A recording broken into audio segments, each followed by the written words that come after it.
Rewind-A-Dynamite from the post-wrestling site. AEW, lighting up the fuse. Sit back and enjoy the bubbly, as we hear from Jon and Wai Ting. Where we're going, we don't need roads, and if the buck stops here, this thing might blow. Everything you hear are opinions of the show, and if you don't like it, go to the forums and let them know. Hello, everybody. Welcome to Rewind-A-Dynamite. I am John Pollock alongside Wai Ting. How are you, Wai? I'm doing pretty well, John. How are you? I'm doing okay. I'm doing all right. Good. I'm happy to hear that. Okay. Just want to inform you. I think I'm doing well. I'd like knowing about that. Did you get out today? Very nice weather. Yeah. This is like the nice chunk of fall in between like a really hot summer and a really cold winter that's about to happen. Where I actually took a nice little long walk today. Yeah. Well, that's nice. It got a little cold, and then today very nice out. So I'm expecting God knows what tomorrow. But weather thumbs up on this Wednesday. Thumbs up today. Yeah. Okay. So go outside, do something. Go outside, sing, climb a tree. Don't break into another man's house. Not unless you're trying to get a match on a pay-per-view, I guess. Could you, for all we talk about like realism and such in professional wrestling, okay? Mm-hmm. When this mysterious man walked into Hangman Page's baby's nursery, yeah, come on, has your child ever slept like that soundly? I mean, come on. I was like, you're kidding me. Yeah. That's how you know this is there's bullshit. no way. There's no way. Definitely. I mean, maybe the baby's a deep sleeper. Maybe they got very lucky, so I hope this pays off in like 10 years where the child has grown and suddenly turns on dad doing the Prince Nana dance. Oh, okay. Interesting. A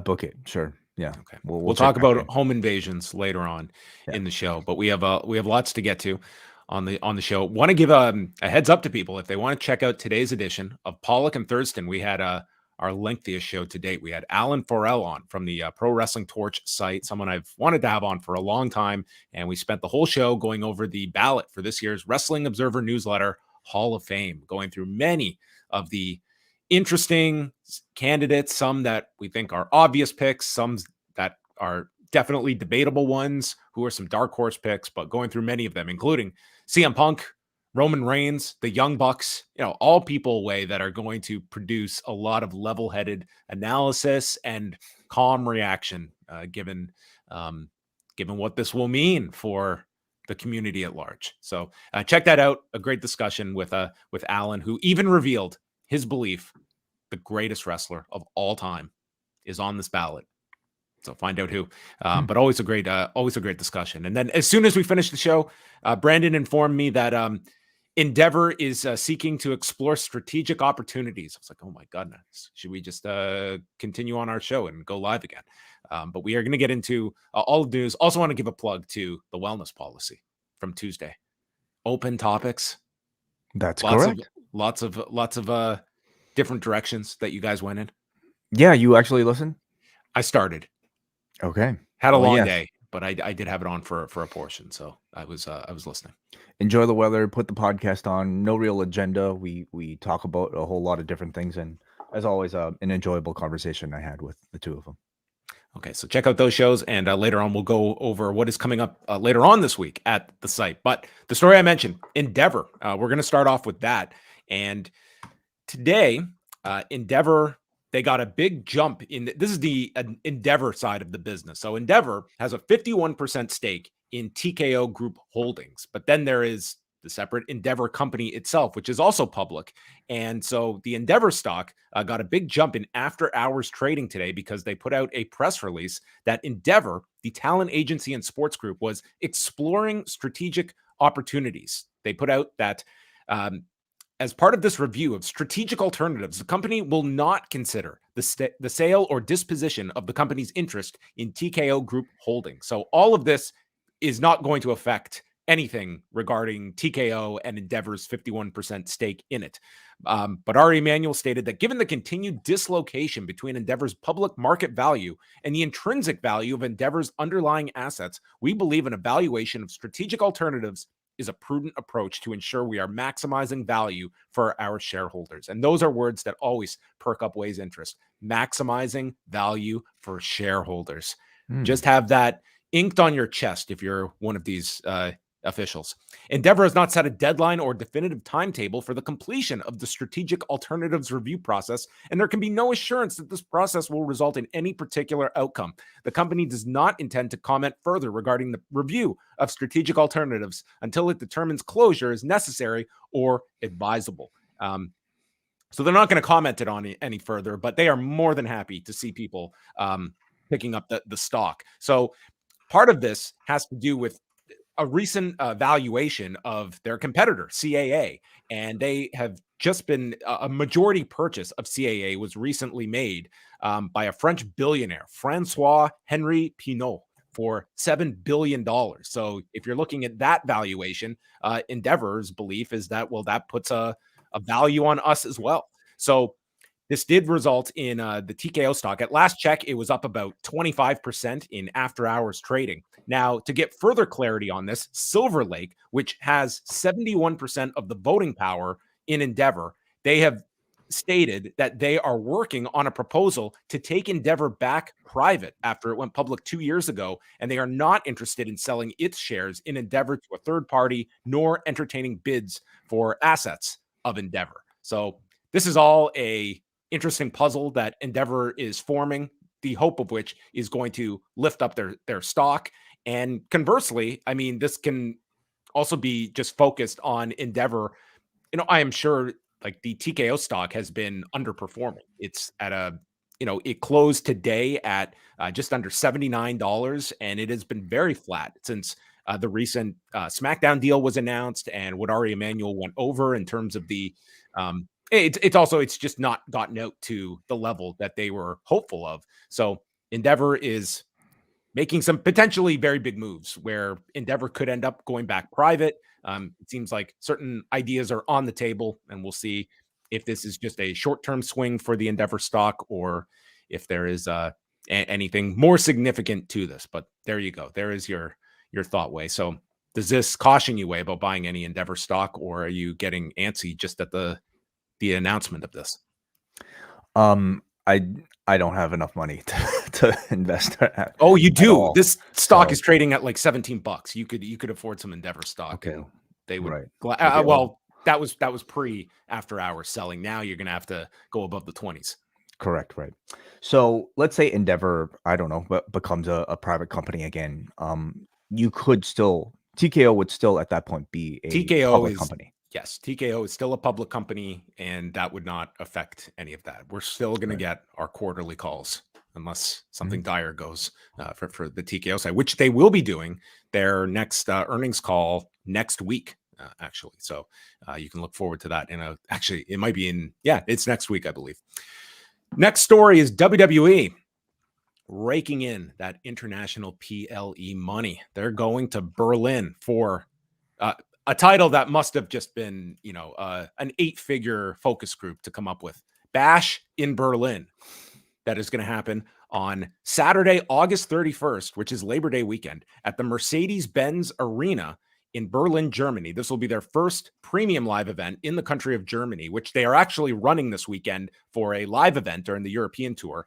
And yes, this is the latest in... Well, they have not made it clear here, but I think we can all put 2 and 2 together and assume that they are likely getting a nice sizable fee to go to Germany for a premium live event. This has been the goal of Nick Khan for all of their premium live events. And if you are keeping track, they now have fees set up for January at the Royal Rumble, which we learned is $500,000 that they're getting for the Rumble. So almost that's pocket change for some of these places. $500,000. I mean, what does Saudi Arabia think about that price tag? February, they're going to Perth, Australia for Elimination Chamber. And then we have this one on top of the 2 Saudi Arabia cards next year as well. So These are becoming a lucrative area of the company. And I don't think we're going to be doing a trip to Berlin unless you would like to go there. I would love to go. But yeah, I maybe TBD about whether or not we would be able to. The timing is somewhat interesting, isn't it? You know, given it's August. It'll be all out weekend if they're doing. I mean, this will not collide location wise, but this is. I mean, odds are we're going to have a Saturday afternoon WWE show and a Sunday night AEW pay-per-view if it's a pay-per-view that they are presenting at that time versus like a streaming option or something. Yeah, and what do you anticipate All In to be next year?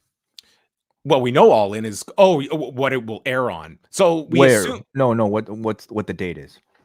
I imagine it would be the week prior again.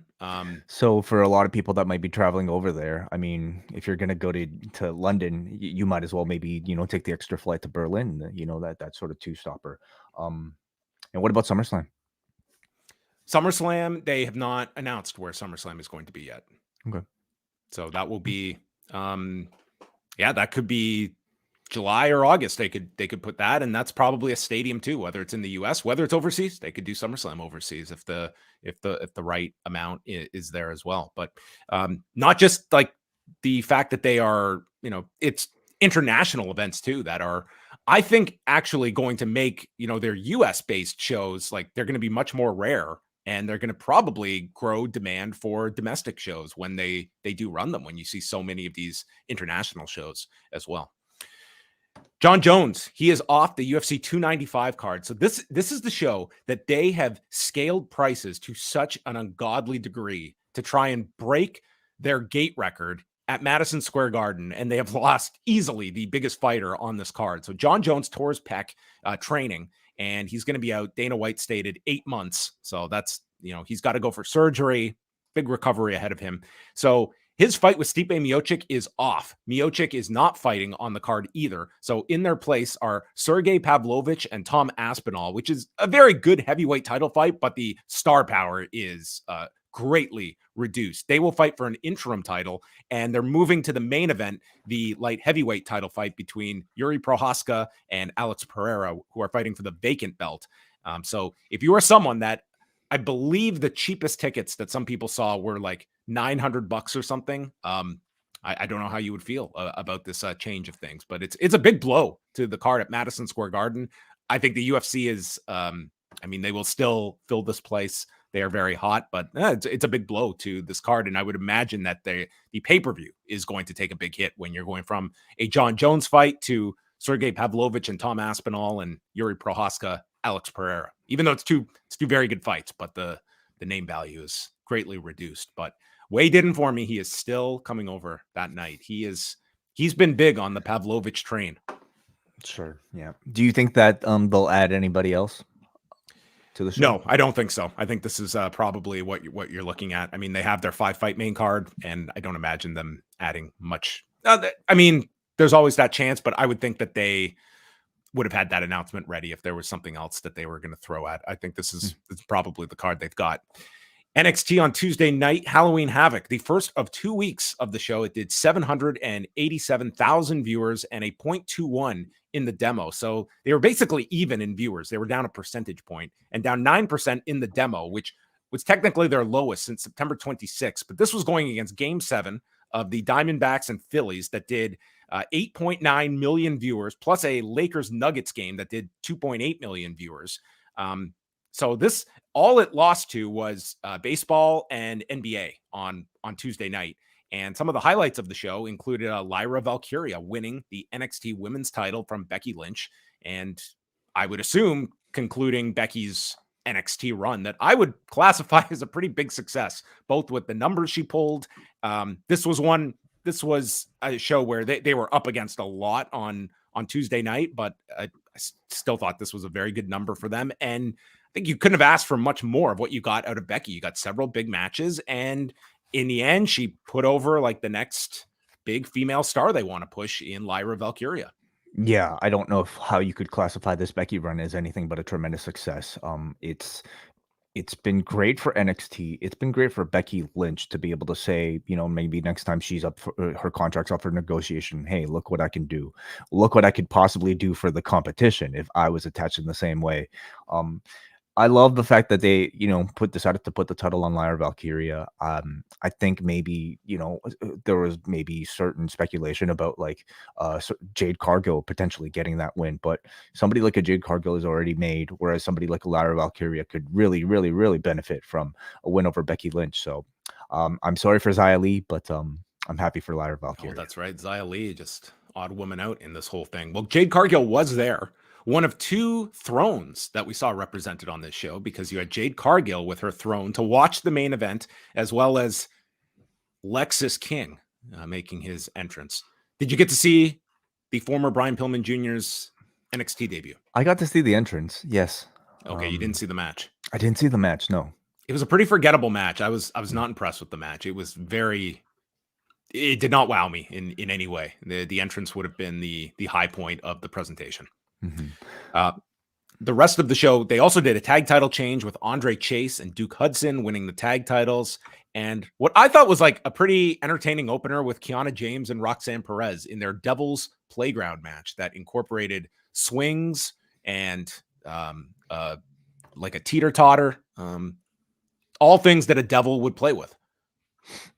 I guess so. Sure. Seems like a devil's playground, a lot like a child's playground. Well, based on the weapons chosen. And then the pop rocks onto a bag with a brick inside that you're supposed to, she fell on the brick. But in case you didn't get that, she emptied the bag to show the broken, shattered brick. Okay. Do you want to just take me by the hand for me to process everything that you're telling me? I appreciate this. The brick was in there and she broke her fall on the brick. Got it. Anyway, that was NXT. It was a fun show overall. Week 1 of Halloween Havoc. Raw on Monday night. 1,476,000 viewers, 0.46 in the demo, going against the 49ers and Vikings, as well as Game 7 of the Astros and Rangers. The only takeaways I had, this was the case for NXT, this was the case for Raw, and it was the case for Collision. All three shows saw double-digit increases in 18 to 34, which I saw as like a very good sign when your younger audience is up. Raw was up 20% in that particular demo, which was their largest since August 14th. And then Collision on Saturday, this was the show that was against Major League Baseball playoffs and multiple college football games. They did 518,000 viewers, 0.16 in the demo, and their 18 to 34 category was up 34%, which was the biggest since July 29th, which was the FTR MJF Adam Cole week. And that followed with Battle of the Belts 8, the highlight of the entire weekend. 397,000 viewers, 0.13 in the demo. And that was down from their last special that was in the same slot on a Saturday night in July. Although, again, 18 to 34, up significantly from the last Battle of the Belts. So I can't say this was the most inspiring 1 hour of programming, but it was, I guess, satisfactory for a 10 till 11 hour. But we're just going to get these Battle of the Belts until the end of eternity or the end of this television contract. I think they'll just continue. This week coming up is going to be the big one for Collision, isn't it?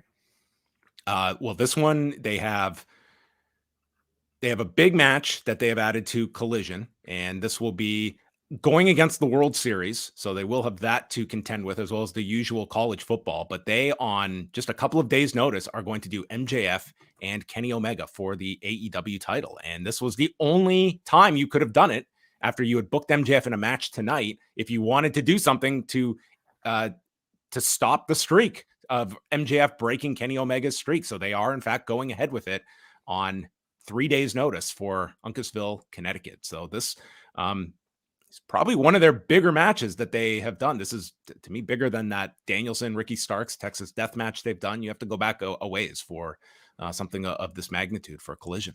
I'd say bigger than Joe versus Punk. You could definitely make an argument, biggest match they've ever had for Collision. So on 3 days' notice, we'll see how it does. And that is all the news. So you can find all of it up at postwrestling.com. We have all the latest there, including today's update, where we go into the history of Dana White and Vince McMahon.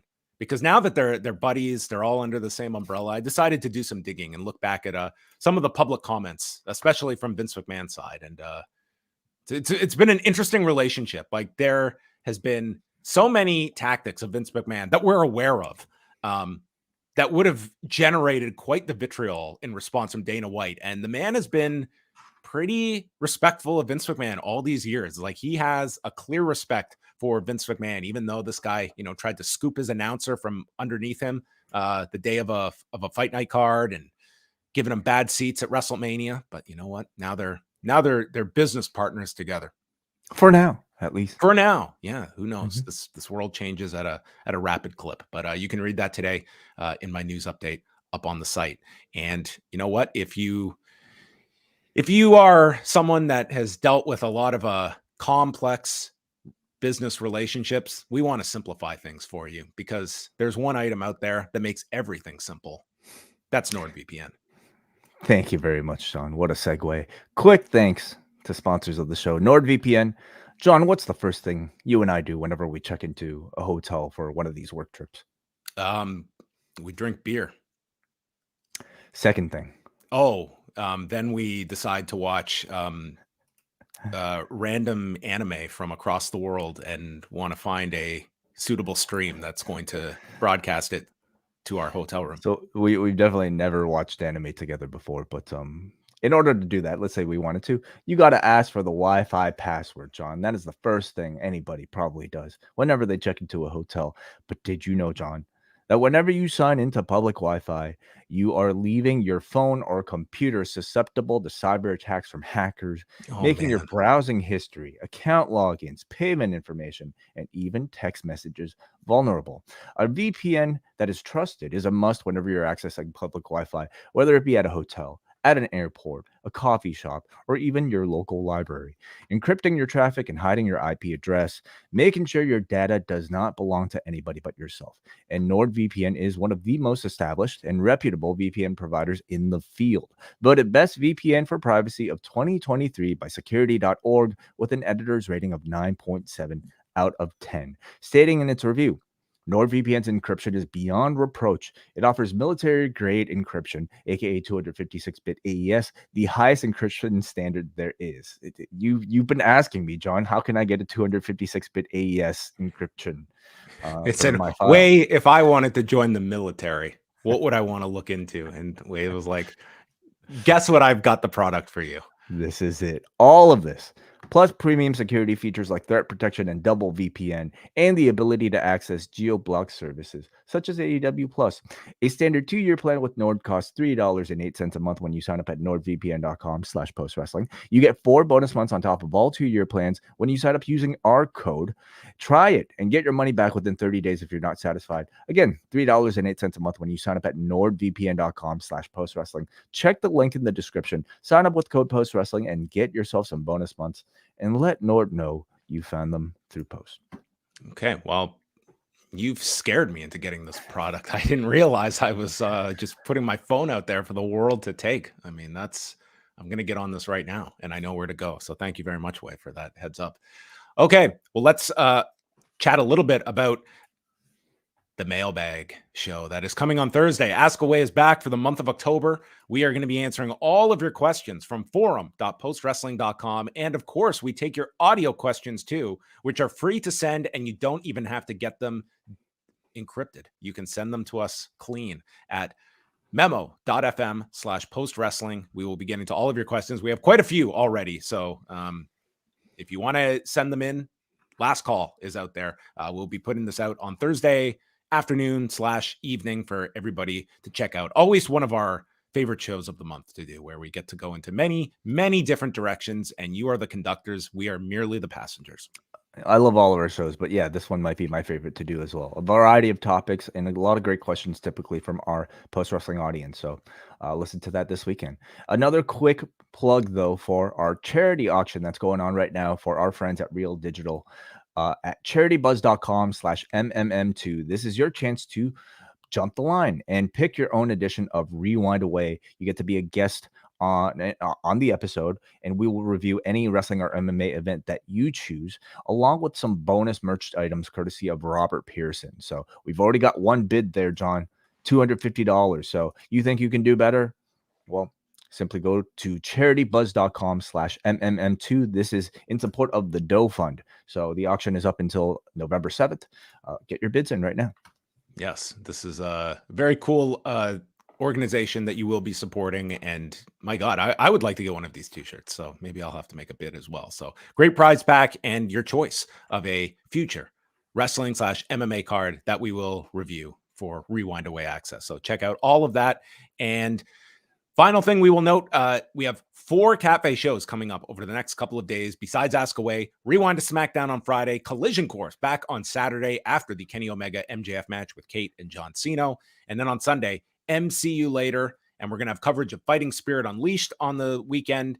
And Braden Harrington, WH Park, sitting down to watch the Funk Brothers from 1983 taking on Stan Hansen and Terry Gordy in Terry Funk's most famous of his many retirement matches. When you're putting together the top 10 Terry Funk retirements, this is probably number 1 on the list. So check that out on the long and winding Royal Road. And that concludes the long and winding Royal plugs. So go to postwrestling.com as we are now sending you to the Liacouras Center in Philadelphia, Pennsylvania. More than 5,200 tickets distributed. They had a pretty good push for tickets over the last week with the addition of Okada. And it seems like that has been it's like cramming for the test at the end. And AEW, they get out the promotions, they get out the deals, some stars here and there, and they do make these last minute pushes. And this was, 5,200 people, like very respectable number. At this point, it has to be strategic, right? These late announcements, including MJF versus Kenny 3 days out. I mean, I would not.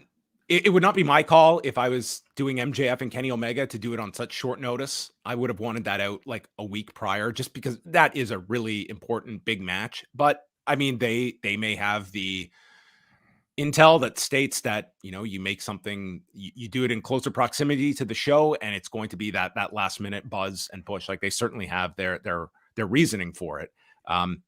Now, all that is to say, I believe this would be the lowest number they've done at the Liacouras Center, which has been a consistent venue they've been running right since the beginning of Dynamite. But it was definitely a move up. Like last week, they had that big movement for the Rosenberg, Texas show with Mystico, but this was above that as well, but also a bigger market. And this is going to be the market that is flooded next April with WrestleMania weekend. So getting into Philadelphia that many months early. We started off cold with Renee Young backstage, Renee Paquette, with MJF, and he goes to FaceTime or call Adam Cole on speakerphone, and Adam answers, but Roderick Strong and the Kingdom appear in Philadelphia with MJF, and Cole just says he hears Roderick and I'll talk to you later. And that was our involvement of Adam Cole this week. They ran out of video material. They ran everything. They only shot the 3 or 4. Yes. Were you sad you didn't get peanut butter and jelly this week? I wasn't at all. I thought they ended it on a really, really spectacular low note last week. That how could you bottom out further? So Strong accuses MJF of being the man under the devil mask, but offers his help to MJF, and he is rolled away in the wheelchair. MJF is not interested in the help, and then he cuts a big promo that he is sending a message in blood tonight. Juice tried to send him a message a few weeks ago to make me feel small and lesser than, and I've got a bullet with your name on it, and I'm not going to miss tonight. So tune into the match. He's going to kill the man. And then we cut to the dude in the devil mask, whoever this is, and we just went to static. Yeah. Just another, I guess, warning that this man in the devil mask could be MJF, could not be MJF, is still looming and attached to a lot of MJF segments. So I guess the in-universe belief among everybody, including the Kingdom and Roderick Strong here, is that, oh, this is just MJF in the mask. But it's up to the audience to decide. So, I find it really interesting here. MJF continues to cut his promos tonight and proceeded to wrestle his match as if that quarters promo was still very much a thing active in this particular storyline. Like he's going into this match fighting an anti-Semite, but obviously no allusions to the particular moment explicitly, at least. Yeah, I mean, again, you can certainly, if you want to read into it that way, they've given you the opportunity to, but they're also not throwing that at you, that you like you can also be kind of like disengaged from that aspect of the story if you don't want to like read into the references here, but they're there. They're just being much more, would you say, subtle about it, or just I at wouldn't least say so not calling subtle, it out? especially it's not so subtle in the match. Yeah, like, AEW has like suffered, I would say, a good deal of negative PR to me, like attached to this entire storyline. At the same time, I can see like somebody like an MJF feeling like, hey, I want to finish the story that I wanted to tell, especially if you already got that scene ahead, So he's attacking this match, at least with Juice Robinson, with the same amount of anger that might be expected of somebody who, would have been on the receiving end of that promo. Yeah, they all had to sit down. They were like, guys, the heat got too out of control, and we have to worry about, families are watching this, and it might send the wrong vibe out there. So let's just park that for now, and let's get back to pro wrestling. Now, we're going to consider all ideas on the table for the tease of a child abduction and home invasion. Okay, let's get back to our pro wrestling content for the night. MJF and Juice Robinson for the Dynamite Diamond Ring. MJF trying to hold on to this ring for the 5th year in a row. And they mention how Juice wants to pawn this thing off. And Taz says, I know a guy with a pawn shop in Philadelphia. A subtle reference to Todd Gordon. And MJF immediately attacks and goes after him here and catapults Juice into the post and busts up Juice. So we Robinson juiced, and we get blood instantly in this match. And then he places Juice's mouth onto the stairs and was going to curb stomp his face and basically remove his teeth. But he was stopped by the Guns, who distracted, thankfully. Yeah, this was, I would say, to me, like the most direct allusion to like this being revenge for something that was a racially motivated sort of like attack. Because I mean, a curb stomp, famously depicted in American History X, is sort of like a known weapon of like, people committing hate crime and specifically like, white supremacy. So him pulling this out, I was like, holy shit. But it was to me like almost like a direct, allusion to the overarching theme of this entire match, subtle or not. Jay White came out and he's on commentary, and MJF is just firing away, and he puts up his hands. He's got Juice's blood on his hands. And then from this serious tone, we go to the kangaroo kick that he connects with. And was that in American History X? I don't know if Ed Norton pulled that one out. Does the kip up, and the crowd pops. He shakes the ropes, and then the Guns trip MJF. Juice connects with the left hand of God and a power bomb for a 2 count, blocks the heat seeker, and then it's MJF with a dive onto the Guns, rakes the eyes of Juice that leads to a "He's our scumbag" chant. And with Bryce distracted, both men place their rings on their fingers. Juice misses. MJF nails him as well as the Guns before hitting the heat seeker and pinning Juice in 15 minutes and 3 seconds. Finishing the story. Keeps the ring for 4 years now in a row. This will be year 5 with it. Year 5, yeah. I thought the match was fine. I thought it had equal parts very serious with the subtext of a man fighting against something as serious as racial intolerance, and then you had elements of being your usual playful MJF babyface vibe with the kangaroo kick and the TJ Maxx ring and all that. And by the end, I ended up feeling pretty neutral about it all. I didn't necessarily think the match nor program were great, nor did I think it was awful. So it was just a build up to. Has all of this helped, hurt, or are you indifferent to what this is building to, that being the Jay White program? I think it's taken a lot of attention away from the Jay White program. I mean, a lot of things are taking attention away from the Jay White program. That of all the MJF sort of like list of things that people are talking about, I would say that's pretty far down the bottom at this point, at least. Yeah, it's interesting that you are introducing all of these different challenges for MJF, and I think that the least engaged people are with is the one you have to pay for in a month's time. And they do have a lot of time to ramp it up. They got 3 weeks. Okay, yeah. So they do have time. 3 weeks, is still enough. So maybe Jay White can cut a really offensive promo, and we'll be talking about that instead.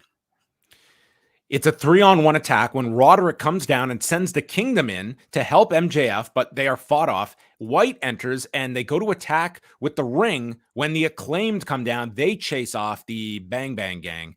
And Jay tells MJF to forget about Joe, forget about Omega, forget about Wardlow, only focus on the man who took your belt, and you'll never get your hands on it again. And with that, Colton Gunn issues a challenge to face MJF for the ROH tag titles at Full Gear. So MJF accepts, compares Jay White to Jack Sparrow, and issues his own challenge for an 8-man tag next week. And when I win, I'm going to get my belt back.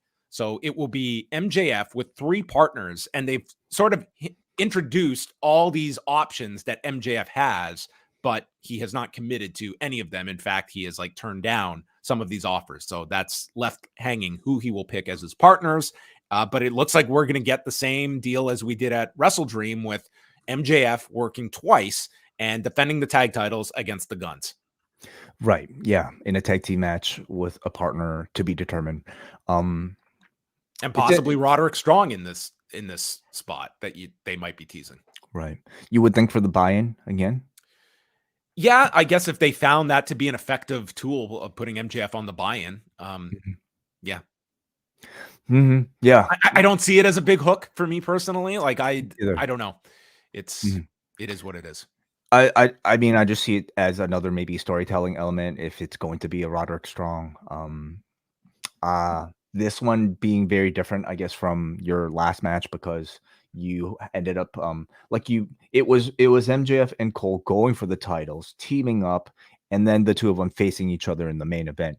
This at this point just feels like maybe a tag title defense that may or may not be, maybe substantial match. But it just kind of added to the list of things that they have set up for MJF coming off of this first 30 minutes of the show. Yeah, this guy's got like a year of programs that are all happening simultaneously. Mm-hmm. Strong is yelling for Max's attention. So we've gone from Adam to Max, and says it's obvious that you'll pick us. And MJF tells him to roll off a cliff, you bland bitch. So with that rejection, Max Caster assumes, well, you're picking us then. And MJF explains, I never liked you, Max, and I wouldn't tag with you if I was on fire, which I wouldn't be in a wrestling match with anyone if I was on fire. Yeah, that's the last thing you'd want to do is touch somebody when you're on fire. Yeah, I'd be like, dude, get away from me. Stop, drop, and roll. So Caster wants to scissor, but MJF closes the scissors and walks away. So he has turned down both sets of trios here. Kenny Omega walks out, lost his shirt on the way to the ring, and stared at MJF. Like this looks like a Harlequin novel cover. Look at these two.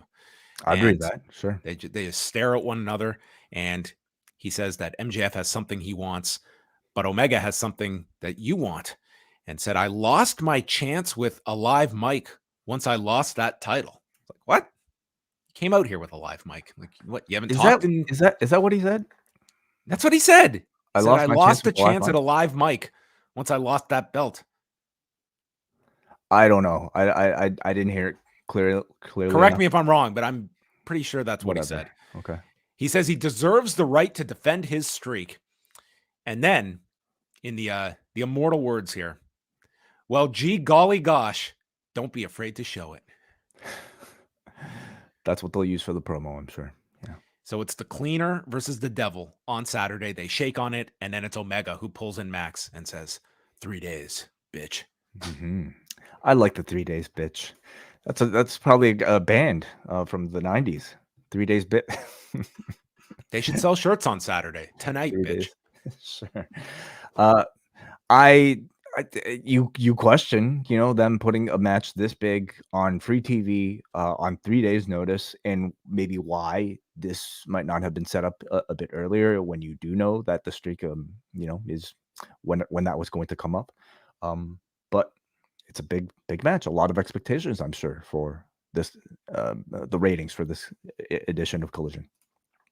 Yeah, again, they are going up against Game 2 of the World Series, so that's fairly big that they've got. Plus, it's college football, but this is, I would argue, like, of the matches you have, like, that you can actually make. Like, yes, you could argue, okay, Okada and Danielson or Osprey and Danielson, but those aren't realistic matches you can put together. If the people on your weekly roster, I think this is as big as those. like it's a first time match. There aren't too many of these kinds of combinations that you have at your disposal. So this will be an interesting test to see what they do with it on Saturday. And as well, if there's an angle coming out of this that there's going to be an angle. Like everything is well, do you get a satisfying finish to this?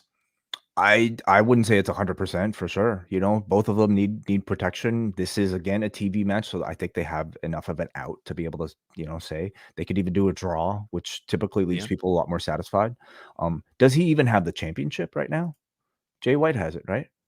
Yeah, he doesn't have the title on him. So how are they going to put the title on the line with no physical belt? Is there? Yeah, that's a great question. They haven't shored that one up. He can't get the belt back till this 8-man tag next week. They did this all in reverse. 8-man tag should have been tonight. So 1 of 5 matches set up for MJF tonight. Yeah. He's got a busy schedule. Wardlow vignette.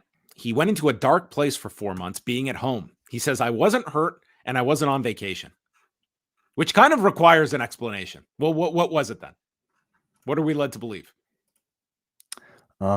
Just wasn't used, wasn't booked.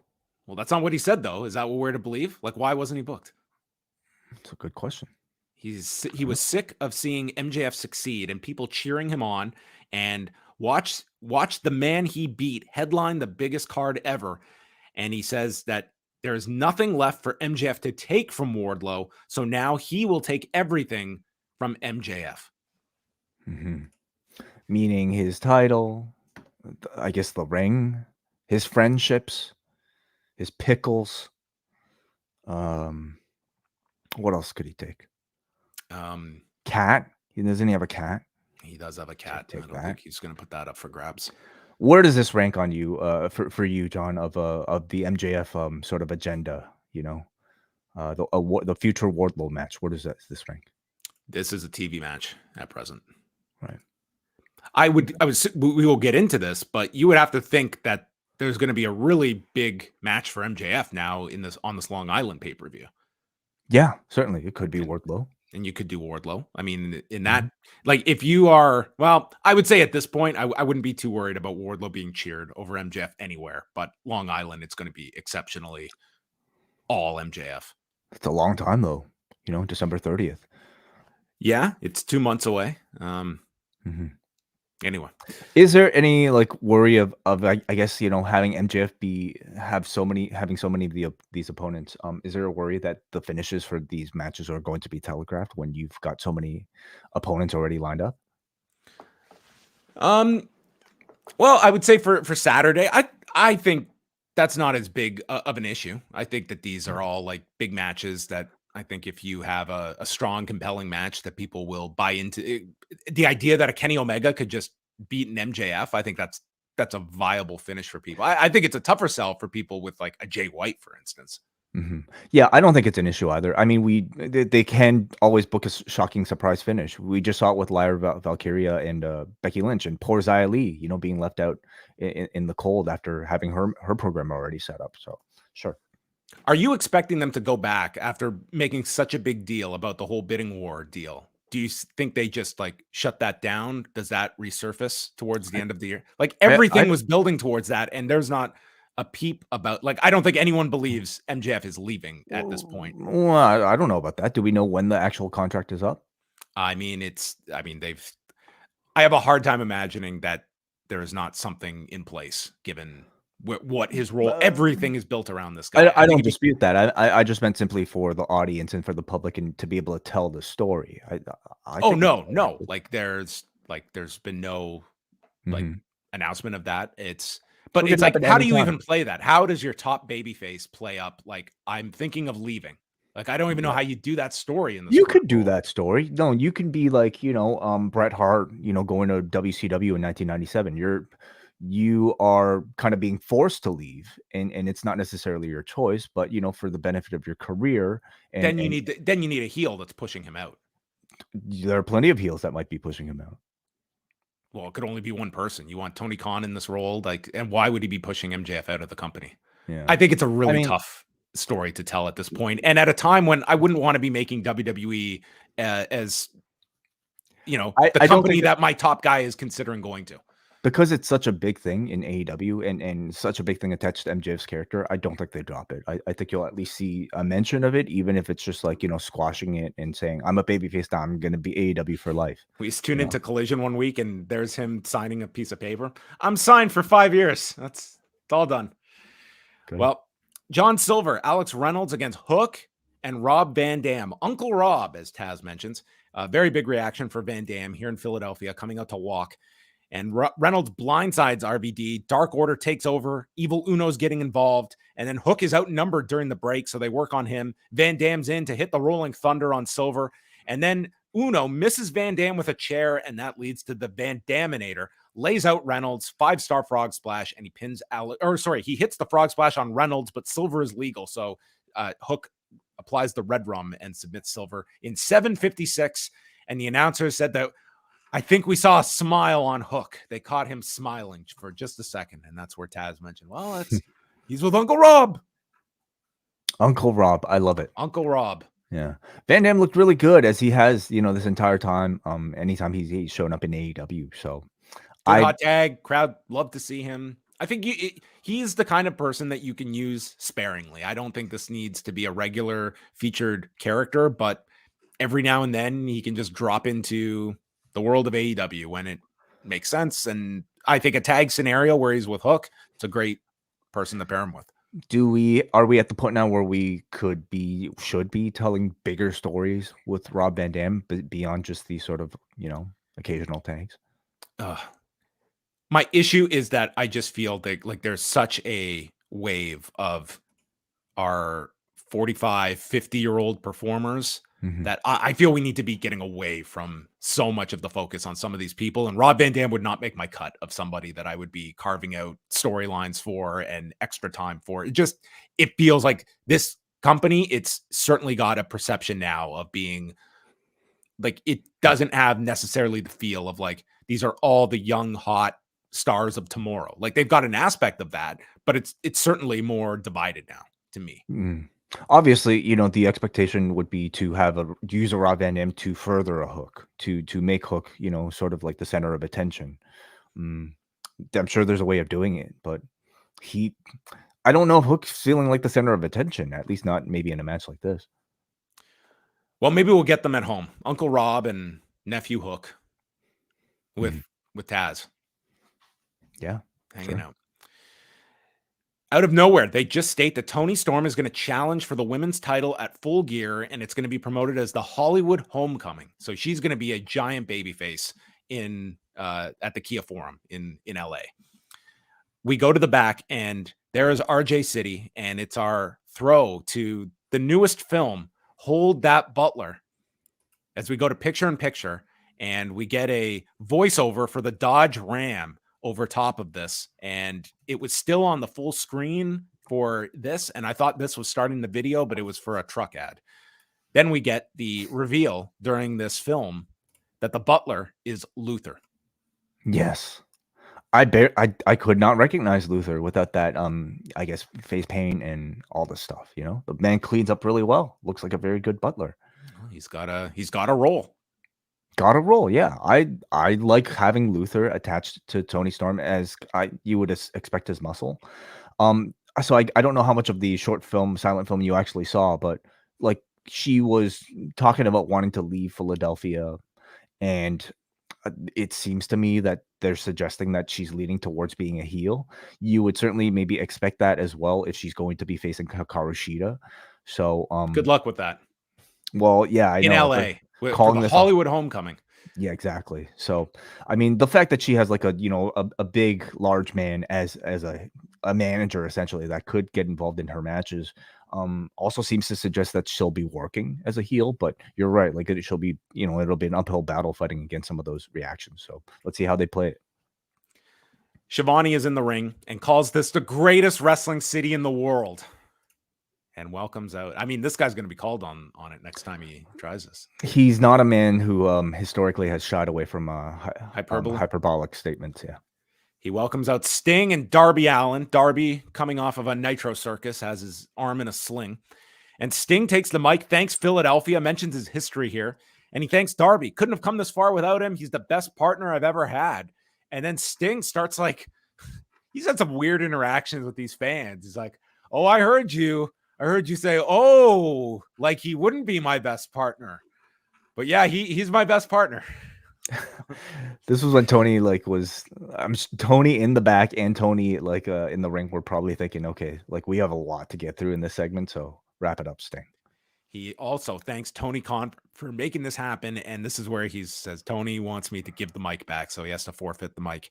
And he says Tony Schiavone was the one who, man, did he get into this? He says, Tony Khan should be thanking you, and mentions Sting putting TBS on the map 35 years ago, putting us into all those cable homes, making Ted Turner a rich man based off your Clash of the Champions match. And Schiavone signals for the special gift that Tony Khan has bought for Sting.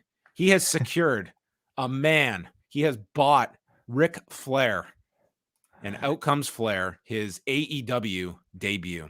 And, well, first of all, your thoughts here on Ric Flair coming to AEW, something that was expected a number of years ago. And it was thought at the time that the whole Dark Side of the Ring episode and the accusations were what was going to stop that. And I mean, this would I certainly saw, like, you know, there was definitely that brought up tonight of Ric Flair being used here, but I would also state that this is kind of par for the course that we have seen in many examples where once the heat dies down, they felt it was fine to use Flair. And I think that was the thinking here. Yeah. I don't know how much of a discussion that is anymore whenever I've seen Ric Flair brought up recently. I really wasn't on Twitter today, so I couldn't see a lot of the reaction myself, but certainly when you look at the crowd reaction, I mean, the people just see Ric Flair, you know, legendary Ric Flair inside an AEW ring.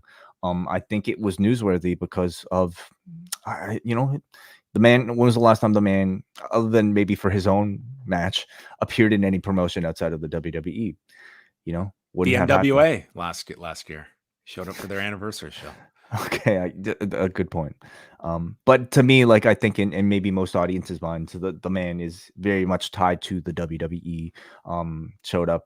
Shows up intermittently, whether attached to Charlotte or at their halls of fame. Mm-hmm. So this felt like it was maybe a deserved sort of like holy. You've got all the parts now for his final match. You know, teams with Andrade against Jarrett and Lethal again, and throw Sting in there. Well, you certainly got the way they worded this is like this was not just a one-shot cameo. Like, it sounds like this guy is going to be a regular fixture throughout this retirement run.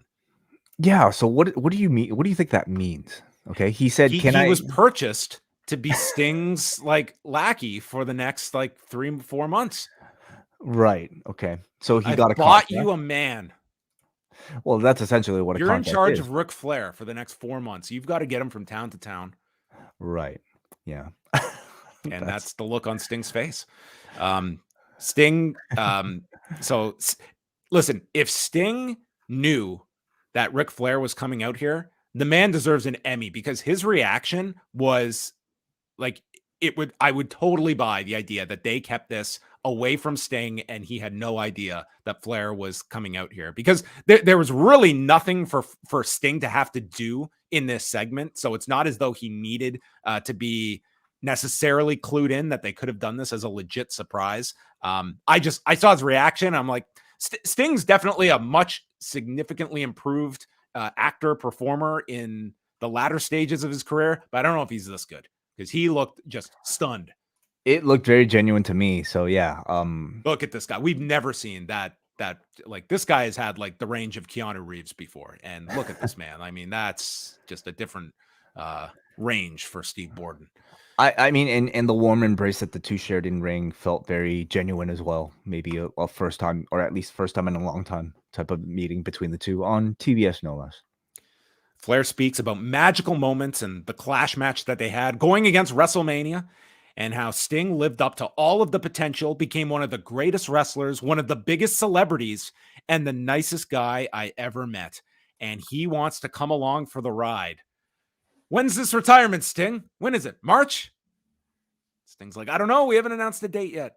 and then he gave a chop to Sting. And so that was the introduction of Ric Flair. And yeah, this is, I don't know, what do you think about this move? Like, as I just talked about, like kind of these older figures that are on your television. Now, Ric Flair, I would hope that the man will not be wrestling, but I can't say no to that completely. I could see him campaigning for it, perhaps. And I could see Tony at least considering it, given just how much reverence he gives to, all these guys. So last match. Yeah, I don't know. I don't want to see it with Sting. Yeah, what do I think about this move? I mean, I think it's apropos for, a Sting sort of like closing of his career. I would not have expected him to be along for the ride, whatever that's supposed to be. I would expect an appearance. This is something I would have done for like a one night thing. And I would have done a bunch of these in the lead up to March. Like not every week, but every so often bring someone from his past for a cool on-screen moment. I don't know if I need to see Ric Flair every single week. I think it's a really odd pairing here. Like him and Darby just seem to have like negative things in common. You don't know that. You don't see Ric if Flair. This guy shows up at like a skate park with Darby. Think Ric Flair's going to be at Nitro Circus the next time it's in Charlotte? Oh, could be. Yeah. I mean, we will see what like the strength of Flair at this point is what, like doing these crazy promos. I guess so. Like doing some of these like meet and greets at these shows, or maybe they're thinking like it's especially if you're going to book a lot of kind of Jim Crockett promotion towns in this lead up to the retirement. I mean, you can understand having a Flair attached to this whole thing. I guess we'll just wait and see. To me, this feels like something that there's a nostalgia for one night. I don't know how we'll feel for 4 months of Flair on television. You'll get woos like in any town that Flair shows up in. Like it's an automatic pop from wrestling fans, of course. Him wrestling is a very real possibility. Yeah, I know. As we kind of work through that probability. Christian Cage interrupts with Luchasaurus and Nick Wayne. He mocks Tony Khan, a billionaire, and this is the gift. He got a suit, gold chains, and a black liver. Makes a Weekend at Bernie's joke and says if there was a God, then Flair would have been dead 20 years ago. And then makes fun of Darby's broken arm and being in his hometown. It seemed like Christian, like he kind of got like messed up here in his promo because it made it sound like he put up the belt like, I'm going to give you a chance at this. And then kind of it sounded like he was going to challenge him here in Philadelphia, and then kind of like just worded it and got away from that. Put in his Phillies joke here, which he kind of like stumbled on, but the second the crowd heard Phillies, they were just irate. And Christian wants Sting gone now, not waiting until Revolution. So he challenges Sting and Darby to go find a partner, and it's going to be a funeral at Full Gear.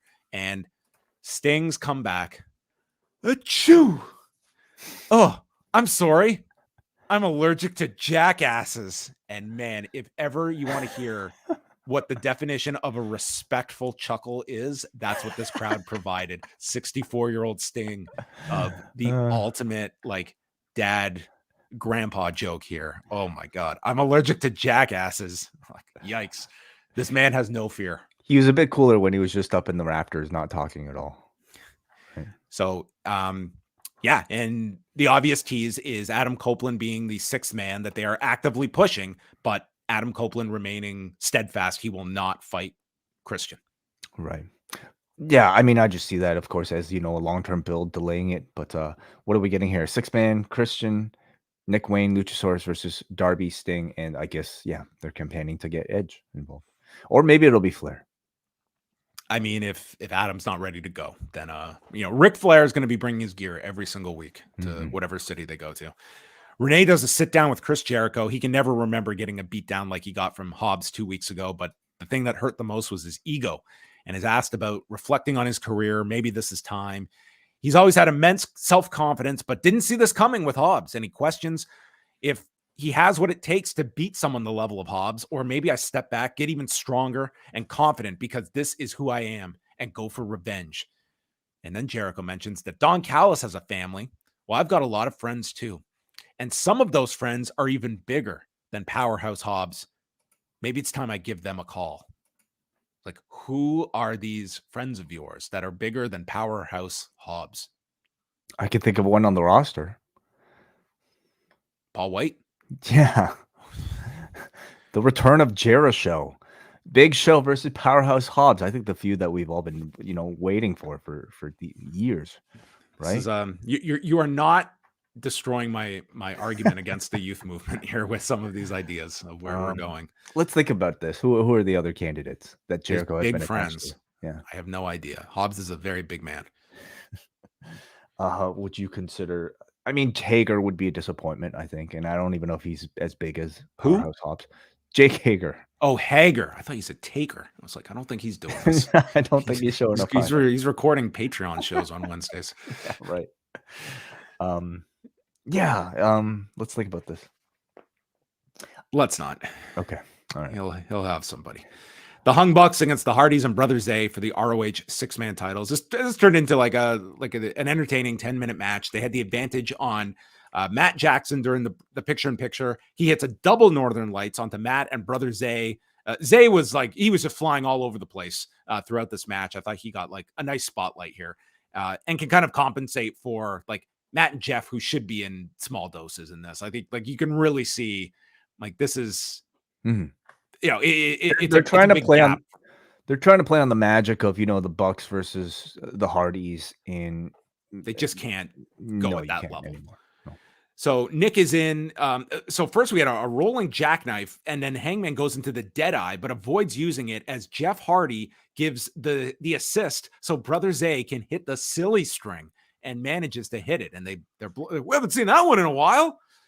Nick hits super kicks onto all three. There's a twist of fate onto Matt Jackson. Then Matt Hardy's in with another one. Swanton. Nick makes the save. Matt Hardy avoids the Meltzer driver by escaping. And then Zay goes for the springboard into the buckshot lariat. The Hardys are super kicked off the apron, and it ends with the BTE trigger and Matt Jackson pinning Brother Zay in 10:05 as they retain the ROH 6-man tag titles. I thought it was a fun match. Got this crowd pretty hot reacting for it. So 6-man title defense. I don't have much more to say about it because all my thoughts are about the closing angle here. Well, we go to the screen and Prince Nana appears, and he is at Hangman Page's house with Swerve, who gets to walk in the door and say, "Whose house?" And they're wandering around in this, I guess, home. This unoccupied home, I would say. Like there was obviously some very sound sleepers in the Hangman household. He starts at like 9 p.m. I guess that's was this live? Oh yeah, of course it was. It was live. I guess so. He's looking at the child's paintings and rips it up. Very heinous action. And then they hear someone. So they acknowledge that they are filming this. So we do have that covered. And suddenly the camera is placed over a crib. And this is where Hangman looks down, mentioning that Hangman owes him a debt. And he's not going to abduct the child. Swerve looks down at the baby, presumably, and tells the baby. Presumably, yes. Maybe this is all a swerve. And leaves the baby with a shirt as a sign of the debt that is owed to him. And Prince Nana is getting concerned. He's like, we got to get out of here. We are like filming a, significant prison time for what we are doing here on national television. So they take off, and that is the tease. So Hangman in the arena, I mean, I guess like, what are your options here? But his number one idea was, I'm going to sprint from Philadelphia to Virginia, and maybe I'll get there in time. Or he could have been sprinting to get to his phone, John, so he could contact his wife, who's sleeping. She's not going to wake up. You think she's not going to wake up to a phone? It's very true. Like sound machines, she might have a lot of white noise. I mean, I can imagine her being very tired. So, well, listen, he's going to call somebody. Okay. Home break-ins at this point in wrestling, John, are they're almost a bit of a trope, aren't they? They're kind of an initiation. Like you're part of the Big Angle Club. You're not a real wrestler unless your home has been broken into by a fellow wrestler. Like he made it. I think for the most part though, like whenever they happen, they come across kind of almost like a little comedic. You know what I mean, John? Like not that serious. I felt this was different. Okay, I thought this was a lot more chilling, and so much of that comes down to the way it was shot, Blair Witch style here, with person holding the camera, and just I think how good Swerve continues to be in these sort of like movie villain types of roles. I think this was like the Nick Wayne attack taken to the next level, and I loved Hangman's reaction live in arena for it. I thought it was really well done. Who do you think decorated this child's nursery? John Cena?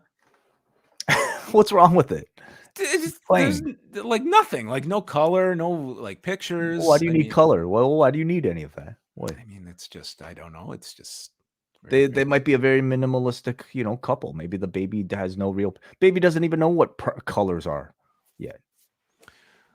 Well, yeah, I thought Swerve was like very, very good in this role to that point. I think the home invasions are like, it's really hard to pull me out of just the silliness of it all that we are watching this. But I mean, for his part, it was good. It gives Hangman a reason to be mad next week. Broke into my house, almost stole my kid. So. They needed a way to escalate this feud. Look what this guy's done in the last few months. Like he broke into Nick Wayne's gym and assaulted the man. Mm-hmm. FaceTimed his buddy. Now he broke into a home here. I know. I mean, he and Christian should really think about teaming up again. Yeah. Renee's with Adam Copeland to react to. We come back. It's like, we need your reaction. She's in such a serious mode, not from the baby that was nearly abducted, but what happened with Sting and the challenge by Christian. Well, really, Edge would be an expert. Like, on the I've been matter. there. I've been a victim of this. They had his orange juice drank by poor Seth Rollins here. So. I had to call FTR on Fox. That's it. He says, I still won't fight Christian. So Darby and Sting enter. And Darby says, don't be stupid. You came here for this fairy tale ending. Did you see what I did to Nick Wayne last week? It's kill or be killed around here. MJF was about to shoot a man tonight.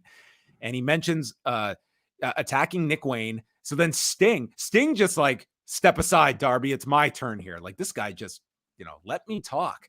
Been a mute for so much of my career. He tells Adam, take off your blinders. I've been in your place. I went up and down the road with Luger, and he sees right through Christian. You need to open your eyes before it's too late. And then he tells Adam, we go way back. It's like, to where? Where do you two go so back with? You've never been together anywhere. To 3 weeks ago. Didn't you see it, John? Don't mess it up. We go way back. Don't mess it up. What does that mean? I mean, I guess we don't know what sort of off camera relationship these two might have had over the years. They might be best of friends. Sure. Yeah. Okay. Well, I think Sting just talks, and just whatever comes out, he just makes it sound he's confident in what he is saying, whether it's logical or not. But yeah, he goes way back with Adam, but not as way back as Adam goes with Christian. But we will see. The pay-per-view's in 3 weeks, and that's the tease. Yep, slow build towards, I guess, Edge finally going up against Christian. I definitely do maybe sense some of your criticism of like maybe there being a lot of maybe one too many people on their second careers at this point, involved in too many of these storylines, taking away some of the attention away from, people like a Darby Allin. And is Darby going to be ready? He was announced. I love Christian made the challenge to them, and it was like, well, of course Flair's not going to be in this match, but of course Darby will. This guy who's got yes, I'm sure this man is going to wrestle in 3 weeks. Okay. And again, like, I am not against the idea of like having that legendary figure. There's totally a role for it. It's just when it becomes such a number of them that are out of, like, we just have so many of them, it feels like. And I totally get that feel now when I am watching AEW, and just so many of them that are spread out, that the big legend, it just stands out less. Hikaru Shida, Ruby Soho for the AEW women's title. Excalibur mentions Hangman has left the arena. We will relay any updates. Yes, I'm sure Hangman will be texting Excalibur the state of his child as he's running to Virginia. No future is hit to Shida on the floor. We go through the break. Soho takes off the turnbuckle pad and then grabs the spray paint behind Aubrey's back and then pretends that Shida sprayed her in the face, to which the announcers yell, well, look at her face. There's no paint on her face. So Ruby then rolls to the floor, grabs the women's title, comes into the ring, and Shida goes to spray paint her in the face, which she was just protesting. I didn't spray paint her in the face, then goes to spray paint her in the face. And Ruby puts the title up and she spray paints the title. And Shida's like, oh no, what have I done to my title? I've spray painted it. This was like one of the most convoluted spots, and it's not even over. Please continue. We're only halfway through. Oh, then we go into a near fall. Shida responds with the katana. No. Okay, so Soho blocks the spray paint with the title, Yes. only to pull out her wrist tape to choke Shida with yeah. into the destination unknown. I mean, this was like 5 different heel tactics strung together in some sort of like, I don't know, Tony Hawk's Pro Skater like combo. And the crowd reacted to none of it. Like they were not into this. Like one of the most convoluted things I've seen. Like turnbuckle into the spray paint, into the Eddie spot, into the title belt, into a wrist tape, all to like very little reaction at all. I mean, it was there's just, again, like it's everything in a certain moderation. When we have so much interference, when we have so many of these behind the ref back spots, like they're groan inducing. Like they don't produce any heat because they're done in such frequency. And I just think like it almost becomes this race. Like, how can we do the most convoluted sequence that people will buy the near fall? Like, of course, and we get the big kick out pop. But a lot of the times they just, to me, are just, it's just law of diminishing returns. And this was that times 10. She stops to no future, nails Soho with a knee, the Falcon Arrow. Then Soho reverses, and she is sent into the exposed buckle, followed by the katana, and Shida wins in 9:15. I did like the buckle spot at the end, at least paying itself off here with the finishing. But man, the middle of this was just to me such a cluster, and they really struggled here. Like this crowd was not checked in. I thought so. For this match, unfortunately, I thought the match had its problems even beyond that spot that I really did not like. I just didn't. These two just to me didn't click on the level that I would expect at this point of Shida or Soho on their own. So I just didn't think this was great. Toni Storm and Luther walk out, and she's just posing on the stage for an inordinate amount of time. So they have to cut back to Shida, who's like awkwardly reacting to this. Like, does that generate this reaction? Like, I'm not so sure. Yeah. Like, I mean, she knew that she was going to have this match anyway. So what was the shock here? What was the surprise at seeing Toni Storm here with Luther? Yeah, it's okay. You have the idea. Okay, this is the title match at the pay-per-view, but then Excalibur saying, who will face Toni Storm? It's like, well, we just saw this, but this is getting ahead of ourselves because then they were going to announce that Shida has to defend this title again on Saturday on Collision. So my face also reflected Shida's at all of this because I too was confused. Renee is with MJF in the trainer's room, and he is asked about the match with Kenny Omega and is cut off by Samoa Joe, who offers to be MJF's friend. And MJF readily accepts. And Joe says, on the condition I get a rematch for the title. I don't need an answer now. I'll get one soon enough. And MJF is left to digest this bit of information that maybe he needs some backup, and Joe can be that backup for him. And I already tapped this guy out. He's not that big of a threat. So being his friend, I guess, simply as a bodyguard, but not so much as a tag team partner for the ROH title defense. I guess so. All right. Okay. Some kind of protection. That's nice. Maybe they can hang out. Maybe they can eat peanut butter and jelly together. You want to see? I do not want to see Samoa Joe. Maybe they go and they smoke cigars and drink whiskey in a high rise. Sure. I would love to see that. The next pay-per-view announcement. So we have got Full Gear November 18th. Then we have Final Battle in early December. And now added to the pay-per-view lineup this year is World's End on Saturday, December the 30th at the Nassau Veterans Memorial Coliseum on Long Island, New York, with tickets going on sale next Friday. So another Saturday night pay-per-view. And this had been the date that had been out there as a potential pay-per-view date. So AEW confirming that. And I'm guessing probably replicating what they're going to do at Full Gear and move Collision to a Friday night again, which I guess we're going to get these like 3-hour Friday night blocks when you couple it with Rampage on top of it. But this also worth noting is that WWE's got their post-Christmas house show. So they are running the Garden on Monday, and then you've got this pay-per-view on Saturday. Not the exact same market, but it is, close enough when you're talking Long Island and the Garden. But yeah, another pay-per-view for the end of the year. And I think certainly you see where they're setting things up for next year. Yeah, continuing the trend of these monthly pay-per-views, I think it probably gives us at least a presumed explanation of why they might have decided to put Final Battle on streaming instead of charging another pay-per-view for its audience again this for that month. Does this tie into a story you can do? Because this would, in theory, be your last chance to get the belt off of MJF if he's leaving in Long Island on top of it. But I think you're maybe putting too much stock on like 2024 January 1st being sort of like the date of his absence. Was the whole date that he pushed. I thought it was just some point in 2024. Did he ever say January 1st? The contract ends. He said January 1st, 2024. I thought that was just when he was negotiating. No, that has always been the date that he has pushed, that he really? is a free agent. Yes. Okay. Well, okay, sure. Maybe they could do that. Rampage on Friday night has Santana against Ortiz. MJF and Kenny Omega will speak. And then a four-way with Sky Blue, Willow Nightingale, Anna Jay, and Abaddon. And the winner will face Shida on Saturday night on Collision, along with the MJF Omega match for the AEW title. Yeah. Abaddon being included is definitely unusual. I want Abaddon to win this. That would be great. Well, I think it's very likely just given the Halloween, right? Coming up. So she might even be a front runner for many people. Because what other reason would Abaddon suddenly make the jump onto television? And you're also doing like the story with Sky Blue and Willow Nightingale as well. They don't need to win this match. They can sort of be like, it's like Sky's clearly in the process of going heel, and Willow is likely there to be fodder for her. Right. Orange Cassidy, Kazuchika Okada against Bryan Danielson, Claudio Castagnoli. Big reaction for Okada as he comes out, and rapper Armani White was not going to miss Okada's Dynamite debut as they showed him in the crowd. And this is the first meeting ever between Bryan Danielson and Orange Cassidy, they note.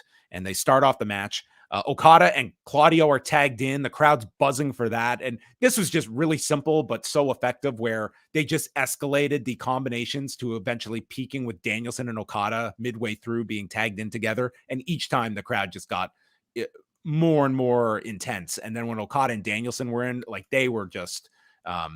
as Paul Heyman stated at WrestleMania X7, the most excited a man could get with his clothes on were these fans.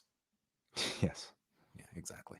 Big build up again to Okada and Danielson. They have the long stare, and then Danielson tries for the label lock. Okada gets out of that, sidesteps the Busaiku knee, and Danielson ducks the Rainmaker. Big strikes. They have a mid-ring collision. We go back to Cassidy and Claudio. These guys were amazing together. We see Cassidy with the weak kicks, but then they intensify and is kicking him with everything. Then there's a tilt-a-whirl turned into the giant swing that he counters into the stun dog, followed by a satellite DDT. And the different transitions they got from Orange Cassidy into the giant swing were amazing. Incredible. Absolutely. Yeah, these two, I mean, I guess Castagnoli is incredibly strong, and Orange Cassidy is incredibly athletic and I guess, fast. And that means these two could do a whole lot together, with Orange Cassidy essentially hanging on Castagnoli like, he was like a set of monkey bars. It was a very impressive sequence. And then they top themselves because Orange Cassidy goes for the orange punch, and that is caught and turned into a giant swing. And he just keeps going and going, applies the sharpshooter, but then Okada is in to break up the sharpshooter, and he hits the elbow drop. That is now the most devastating maneuver because of what it did to Bryan Danielson's arm. He makes the Rainmaker pose, and as he's doing the pose, Cassidy comes in to hug him. So they do the zoom out a second time, and they turn into a double missile drop kick from Bryan Danielson, and the crowd booed Danielson for breaking this up. I was having a lot of fun watching this.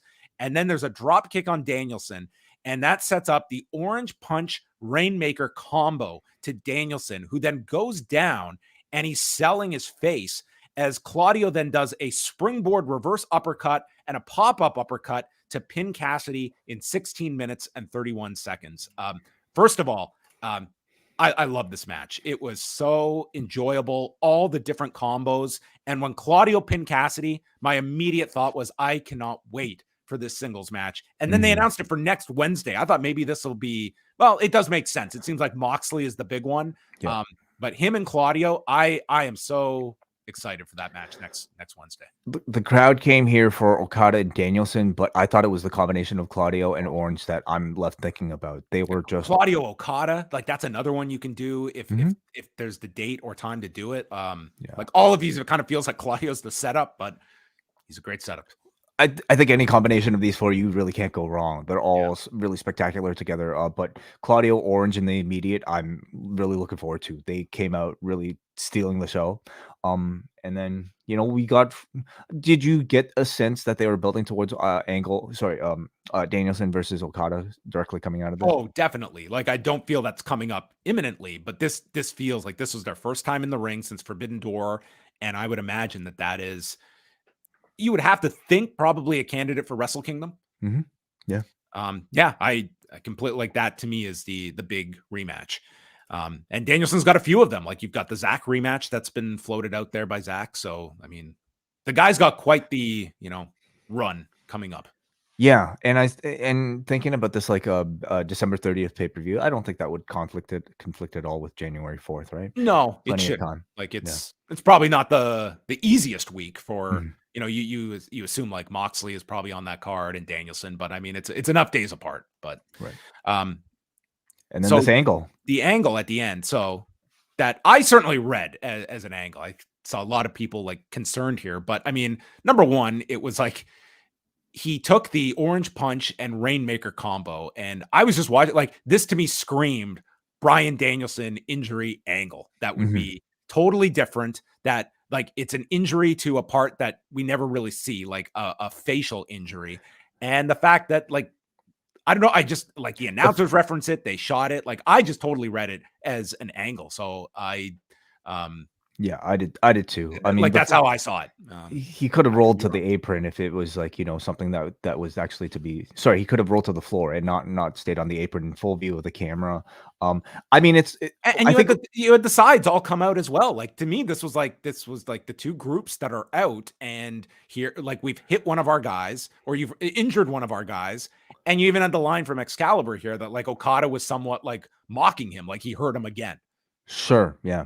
I think what made it feel maybe concerning for a lot of people watching was the Bryan fact. Danielson. Well, it was that. It was also the fact that it was so incredibly maybe flat of an ending that was pretty like atypical of right pro wrestling show that usually crescendos to this like, oh my god, huge pull apart. This was just like everybody kind of standing around unsure of what to really do with themselves.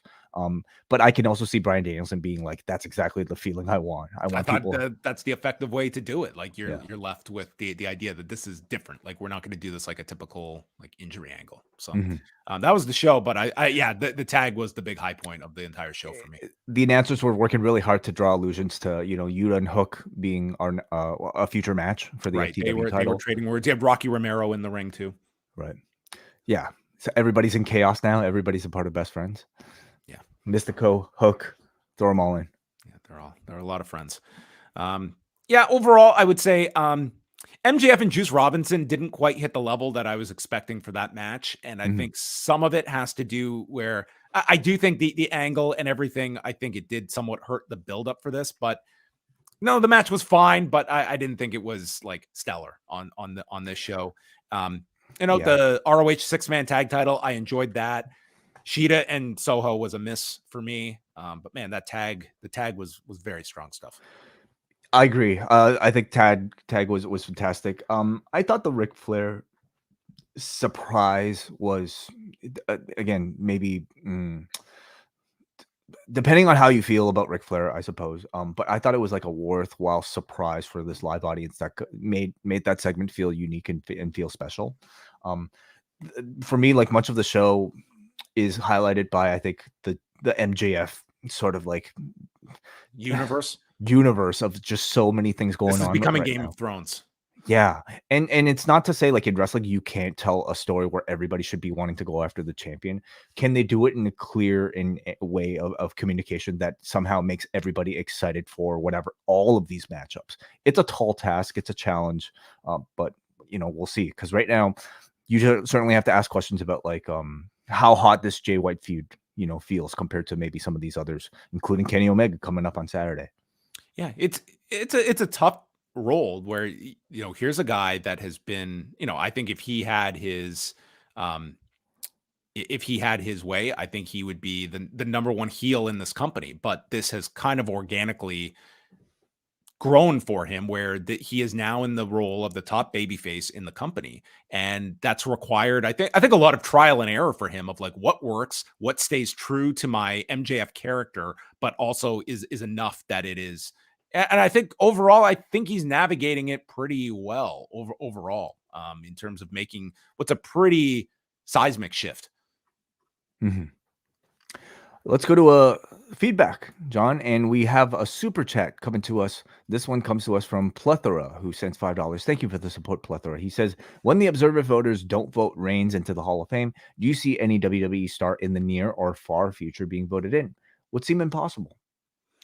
Well, he's saying when. Maybe we should say if they do not vote him in. I think Reigns has a very, very strong case. I know that there's people who don't, but I think it's really hard to argue voting anyone in that's on the WWE roster if your barrier for entry is like Roman Reigns and that does not cross your threshold. I think it's really hard. If your argument is that Reigns is benefited by a brand or just it's the booking that has helped this, like I think you just have to ignore too many aspects of business that have clearly that he has made a difference in. And I think there's probably people that have, I think, downgraded his overall run. Like I just cannot view the entire like 2015 to 2018 run as like an abysmal failure when this was still a company that was doing all of its record business. And this was a guy that was, did he click at the level anticipated? No.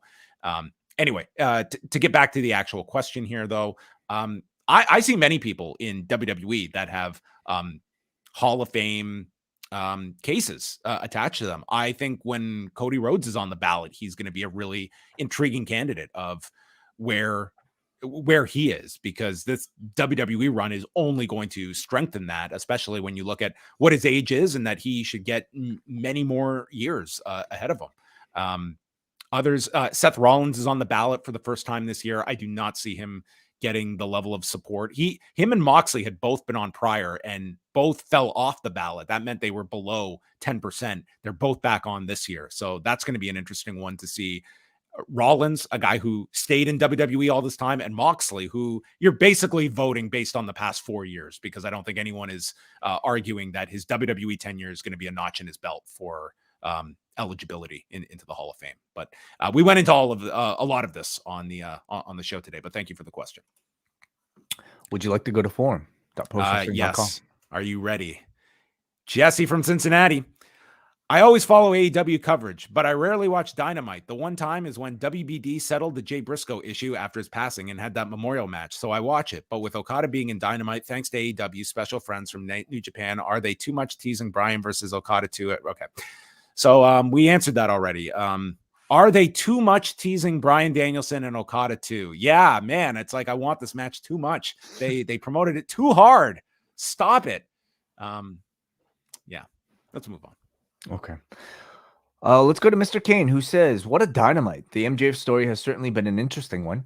He has really become the focal point of the show, and as the AEW champion, the target of so many different people. It's slowly starting to feel like the walls are closing in as Max is without a friend and continues to reject those who offer their help, and challengers are calling their shot. I mean, it's compelling stuff. The vignettes and backstage moments from tonight were really well done, and Swerve Strickland continues to take it to another dark level, crossing lines and building a serious return program with Hangman. Luther as Tony Storm's butler was a spot-on choice. Along with RJ City, they're going to be a Hollywood powerhouse. Good main event. Strange post-match situation, but I could see a lot coming out of it, so as long as there's follow-through and build to matchups, then it's all good. I miss Mox. I hope he's cleared soon. Make Mox versus Okada happen for Retribution for Danielson tonight, TK. Okay. He's calling on Jericho. That seems to be where everyone's leaning towards. Jericho and Captain Insano. Next one here is from Muggin. MJF continues to be the straw that stirs the AEW drink. It's him versus the world. Between Wardlow wanting a shot at Joe, a shot, to Joe wanting a shot, to Omega defending his record. Collision needed a jolt, and putting him and Omega in a match for the world title this Saturday just reeks of a setup. I bet it ends in a non-finish because neither guy should take a loss right now. World's End is at the end of the year. Is AEW stretching themselves a little thin pay-per-view wise? I think that'll be determined by the build. They're choosing a weekend that in the past, like that used to be, the post-Christmas weekend. Like that was for the longest time the domain of Starrcade when it was a December pay-per-view. And then the UFC took that for a long time. They would run the Saturday after Christmas, and it's a weekend that's, at least for wrestling and MMA, has sort of been abandoned over the years. So they are going to what historically is a weekend that, had some there were some really, really big fights on those weekends, and some big Starrcade events as well. I'm not so worried about the card. I guess the question Muggin's asking is just about, people coming back and now seeing the realization that it's now a monthly amount that you are asking your fan base to pay. It also probably gives a lot of credence to why they're making Final Battle not a $40 price tag on top of it, and making you pay for 2 pay-per-views that month. Yeah. It'll be determined by how many people purchase these shows. Ultimately, I have to imagine it's all profitable enough for AEW to make a decision like this. And beyond that, you want proof of concept for whatever potential streaming deal that they might want to sell in the future as well. So I don't think it's a bad move at all. Yeah, I mean, it depends on the card. It depends on what you have. It's really hard to determine. Like if you have a super hot product and like you can run 12 pay-per-views a year and you're not going to have a problem. It depends on even if you don't have a super hot product. I feel like sometimes you still run it. I mean, yeah. Okay, thanks everyone for the feedback, the super chats, and for tuning in live tonight. So that's going to wrap things up. Again, we are back on Thursday with the Ask Away mailbag show. You can get your last minute questions in forum.postwrestling.com in the Ask Away thread as well. Memo.fm/postwrestling if you want us to hear your voice and respond to you on the show. So looking forward to that. And that is it. So that is going to wrap up Rewind to Dynamite.